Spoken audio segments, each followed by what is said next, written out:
Mr. President, the attempted assassination of President Trump 11 days ago at a peaceful rally in Pennsylvania shook the nation. And I am very thankful that he was not seriously harmed.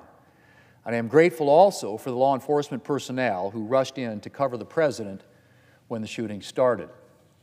But as every American knows by now, the events of July 13th should never have happened. There was not just one, but a number of apparent security breakdowns, notably a failure to secure the roof before the rally. And while we are grateful for the fact that President Trump was not killed, the security failures resulted in the death of one innocent American and serious injury to two others.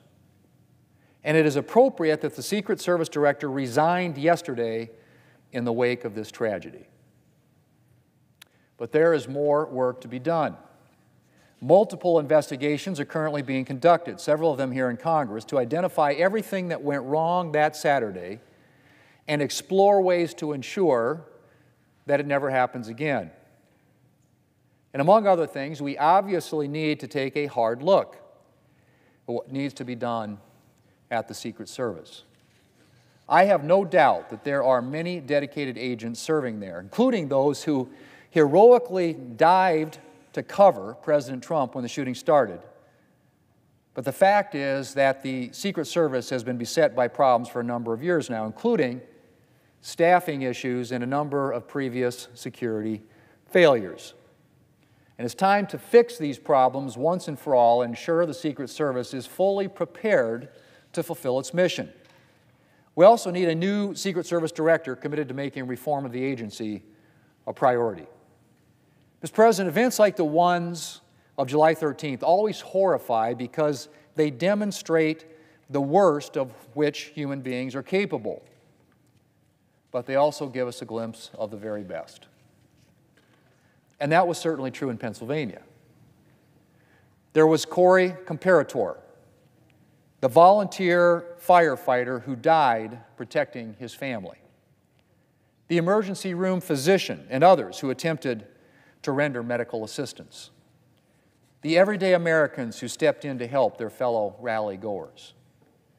And if there's one thing we can take from the events of July 13, other than the immediate practical need of addressing security failures, it is a renewed determination to live our lives in such a way that we too, at the time of our testing, would be among those whose response was to help and protect their fellow man.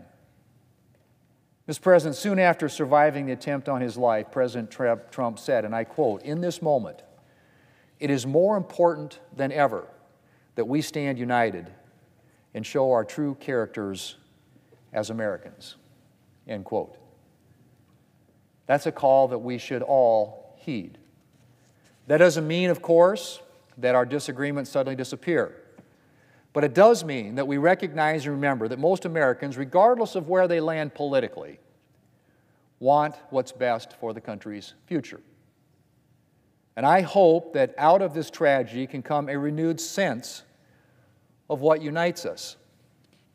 Amid the outpouring of shock and concern after the attempted assassination, there were those who actually made remarks lamenting that President Trump wasn't killed. And it is disturbing that our discourse and our regard for the value of human life has deteriorated to such an extent that there would actually be people wishing bodily harm on a political candidate simply because they don't like his politics. And in the midst of our real and valid disagreements, I hope we can remember the people beneath the politics and emerge with a greater respect for our fellow Americans. Mr. President, my thoughts and prayers continue to be with those injured on July 13 and with the families of the injured and deceased. And I pray that the events in Butler, Pennsylvania will never be repeated. Mr. President, I yield the floor.